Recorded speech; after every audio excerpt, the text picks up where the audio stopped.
Char Miller joins me now from Claremont, California. He's a professor of environmental analysis and history at Pomona College. Professor, will be felt deeply in the next 30 years, part of this report. You're in the state of California, which has experienced devastating wildfires. What do you make of this leaked draft report? Well, this report is about as shocking as any report I've read has been. It's not that the information is new. It is the urgency with which this information is reported. And they do one other thing that they've never done before, which is to start to enumerate who and where are going to suffer the most. Environmental justice advocates will say, well, of course, the poor, those who have the least impact on our carbon footprint are going to suffer the most. They identify the numbers, hundreds of millions of people who may find themselves short on water, agricultural areas that might be toast as a consequence of our inaction. And the third thing I would say is that although this comes as a way to set up the COP meeting up in Glasgow, I actually read it as a critique of the G7 meetings earlier this month, in which, once again, the leaders said, yeah, we really need to do something, and here's $100 million that we'll commit to this, or $100 billion, excuse me.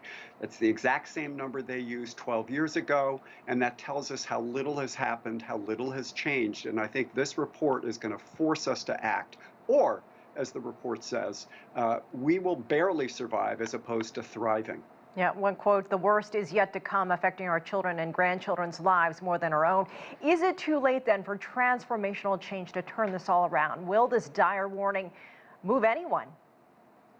Well, that's the hope, obviously. The problem with transformational change is that it's transformational. It requires people to start to think about themselves in different ways than they have, and for societies to do that wholesale, and for governments to say, look, we need to stop the kind of actions and behaviors that we have manifested since at least World War II. The consumer society that has produced all of this energy up into the sky, the anthropogenic powers that are driving climate change. I mean, we need to stop at full stop right now. And I don't see the government anywhere in the world that's doing that. Well, how do you think this report will shape climate conversations among scientists and governments right now? You mentioned G7 just several days ago, and COP26 coming up later on this year. Will this be discussed?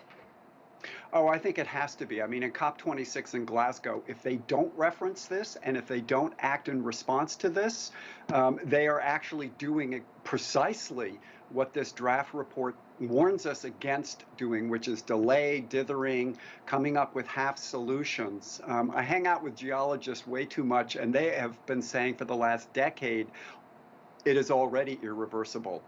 We now have much bigger evidence, I think, of this process, and it seems to me that if we don't act, if COP26 once again sets an agenda for the next COP and doesn't really do much, we know what the consequences are going to be. Great to hear your take. Professor Char Miller, thank you so much for joining us.